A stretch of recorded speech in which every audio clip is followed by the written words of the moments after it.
శ్రీశైల భ్రమరాంబికా చెల్లి, ఏంటి అంత ఎత్తున ఉన్న శ్రీశైల శిఖరం వదిలి ఈ దుర్గమ్మ కొండకొచ్చావు? శ్రీశైలంలో ఉండే నా కష్టాలు చెప్పుకుందామని వచ్చానక్క. ఇంతలో నీ ముక్కు పుడకపోయిందని విన్నాను. పోలేదు. మరి గుళ్ళోనే ఉంది. గుళ్ళోనే ఉందా? కృష్ణవేణి చెల్లి నా ముక్కు పుడక అందుకోవాలని ఉరకలేస్తుంది. అది జరిగితే ప్రళయం వస్తుందిగా, అందుకని నేనే తీసేశాను. ఎక్కడుంది? ఈ రాత్రి 1000 సంవత్సరాలకి ఓసారి వచ్చే దుర్గాష్టమి. 7 గ్రహాలు మకర రాశిలో కలుస్తాయి.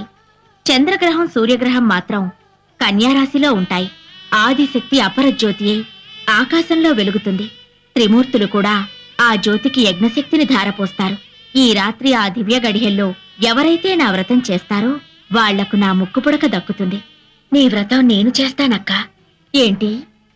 శ్రీశైల భ్రమరాంబికవు నువ్వు నా